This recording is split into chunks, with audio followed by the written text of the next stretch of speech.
आज Doubtnut app download करें। Doubtnut पर अपने सभी गणित, रसायन विज्ञान, भौतिक विज्ञान और जीव विज्ञान के डाउट्स का करो सफाया।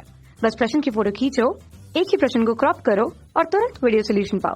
अभी डाउनलोड करें। प्रश्न हमें दिया हुआ है कि एक परमाणु गैस के लिए गैसों की विशिष्ट ऊष्माओं का अनुपात क्या होगा, ये हमें ज्ञात करना है इस प्रश्न में। तो देखिए इसके लिए क्या होगा, सबसे पहले तो जो हमें दिया हुआ है एक परमाणु गैस। एक परमाणु गैस होती क्या है? एक परमाणु गैस वह गैसें होती हैं जिसके एक अणु में केवल एक परमाणु मौजूद होता है, तो उसे हम बोलते हैं एक परमाणु गैस। उसके उदाहरण क्या हो सकते हैं? उसके उदाहरण हमारे पास हैं हीलियम, ऑर्गन, ये सभी जो उदाहरण हैं हमारे पास, ये सब एक परमाणु गैस के लिए हैं। अब यदि विशिष्ट ऊष्माओं का मान हमें याद करना है तो पहले ये देख लेते हैं कि स्वतंत्रता की कोटि क्या होती है। इनके लिए स्वतंत्रता की कोटि इसका मतलब ये है कि इसके परमाणु किसी मुक्त आकाश में किस पथ पर या कितनी संभव स्थितियों पर यहाँ पर गति करने के लिए स्वतंत्र है। तो स्वतंत्रता की कोटि जिसे स्मॉल f से प्रेषित किया जाता है, इसके लिए मान होता है 3। 3 मान क्यों होते हैं? क्योंकि x, y और z परस्पर तीनों दिशाओं पे वो गति करने के लिए स्वतंत्र होते हैं, उनके अणु अपने परमाणु के साथ।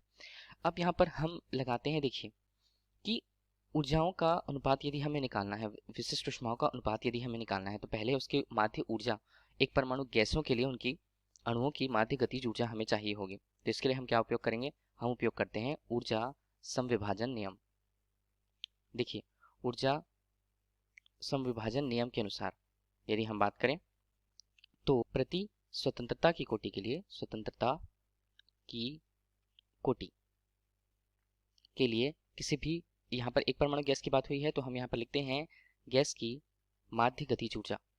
माध्य गतिज ऊर्जा किससे व्यक्त करेंगे? इसे व्यक्त करेंगे हम ई से। ठीक है, इसका मान होगा F गुणा 1:2 के टी। देखिए क्या क्या पद यहाँ पर हैं। के हमें बता रहा है बोल्ट्जमैन नियतांक को, जो गैसों के रूप में उनके एवोगैड्रो संख्या, गैस में उपस्थित कुल अणुओं की संख्या और गैस नियतांक से संबंध रखता है वहां पर। अब यदि हमें प्रति एकांक की कोटि, देखिए हमारे पास स्वतंत्रता की कोटि कितनी है? 3 है। तो हम यदि माध्य गतिज ऊर्जा को स्वतंत्रता की कोटि के अनुसार लिखें तो ये हमारे लिए होगा 3:2 kT। ठीक है, कि हमें बोल्ट्जमैन नियतांक को, और टी वहां पर गैस के लिए उसके परमताप को प्रदर्शित करता है।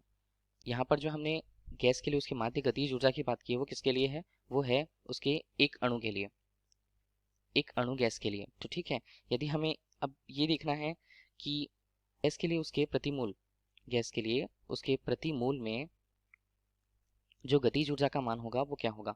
तो प्रतिमूल के लिए यदि हम देखें तो एक मूल में देखिए अणुओं की संख्या कितनी होती है? वो n होती है। n यहाँ पर क्या बता रहा है? m हमें बता रहा है एवोगैड्रो संख्या को। तो गैस के एक अणु में जितने, गैस के प्रति मोल में जितने अणुओं की संख्या होगी उसे एवोगैड्रो संख्या से प्रेषित किया जाता है। तो प्रति मोल के लिए यदि हमें माध्य गतिज ऊर्जा चाहिए तो उसे हम लिखेंगे E बराबर 3:2, यहाँ पर होगा कैपिटल N के टी के रूप में। ये हमें किसके लिए मिला? ये हमें प्रति मोल गैस के लिए, एक परमाणु गैस की यदि बात हो रही है तो उसके लिए हमें गतिज ऊर्जा, माध्य गतिज ऊर्जा का मान प्राप्त हुआ। ये जो समीकरण प्राप्त हुआ है, समीकरण 1 हम इसे नाम दे रहे हैं। ठीक है, समीकरण 1 हमने नाम दिया। अब हम यहाँ पर के मतलब बोल्ट्जमैन नियतांक की बात करें तो बोल्ट्जमैन नियतांक होता क्या है? बोल्ट्जमैन नियतांक इसे प्रस्तुत किया जाता है, ये होता है, देखिए गैस के लिए उसके सार्वत्रिक गैस नियतांक के मान और एवोगैड्रो संख्या के अनुपात के बराबर बोल्ट्जमैन नियतांक का सूत्र होता है या मान होता है उसका। ठीक है, इसका मान भी नियत होगा नियतांक के रूप में। अब इसी को यदि हम समीकरण 1 में प्रस्तुत करना चाहें तो 1 में प्रस्तुत करना चाहें तो हम n की जगह उसका मान रखेंगे। तो n का मान यहाँ पर क्या होगा? n का मान यहाँ पर रहने वाला है R/K के रूप में, और फिलहाल इसी मान को हम रखने वाले हैं समीकरण 1 में। तो समीकरण 1 के अनुसार या समीकरण 1 में सभी मानों को रखने के लिए ई का मान, हमें जो माध्य गतिज ऊर्जा का मान है उस एक परमाणु गैस के लिए 3:2, n का मान यहाँ पर क्या आएगा? R/K, और यहाँ पर K और गुणा T। तो K और K का मान कटा, तो हमें जो गतिज ऊर्जा का मान है, माध्य गतिज ऊर्जा का मान 3:2 RT के रूप में प्रस्तुत हुआ। ये हमें बता रहा है एक परमाणु गैस के लिए उसके माध्य गतिज ऊर्जा का मान, जो किसके लिए व्यक्त होता है? एक प्रतिमूल या एक मूल गैस के लिए। अब देखिए एक स्थिति हम जानते हैं कि नियत आयतन पर जो गैस की विशिष्ट ऊष्मा होती है, गैस की विशिष्ट ऊष्मा जिसे हम CV से व्यक्त करते हैं, CV, उसका मान क्या होता है? उसका मान होता है, देखिए D/dt और ऊर्जा के रूप में व्यक्त होता है। ये होता है नियत आयतन पर किसी भी गैस के लिए उसकी विशिष्ट ऊष्मा का मान। ठीक है, तो ये हमने मिला है, तो इसे हम हल करते हैं। ई का मान यहाँ पर रखेंगे हम, तो CV का मान हमें मिल पाएगा डी अनुपात यहाँ पर हमने रखा dt, यहाँ पर मान बनता है 3:2 r t के रूप में। देखिए r 3:2 यहाँ पर नियत राशियाँ हैं, बाहर निकल जाएंगी, 3r/2 और यहाँ पर t जो है 1 हो जाता है। तो हमें CV का मान कितना मिला? CV का मान हमें गैस नियतांक के रूप में 3:2 r के रूप में प्राप्त हुआ। अब देखिए मेयर के सूत्र से हम क्या जानते हैं, यहाँ पर यदि हम मेयर का सूत्र उपयोग करें, मेयर का सूत्र, ये हमें गैस के लिए विशिष्ट ऊष्माओं के अंतर जो नियत दाब एवं आयतन पर होते हैं CP ऋण CV के रूप में हमें मान देते हैं, जिसका मान गैस नियतांक के बराबर होता है। अब यहाँ पर हम CV का मान रख दें, क्योंकि CP का मान हमें चाहिए। CP का मान क्यों चाहिए? क्योंकि हमें विशिष्ट ऊष्माओं का अनुपात चाहिए। यहाँ पर R धन CV का मान होगा। CP हमारे पास कितना मिलता है?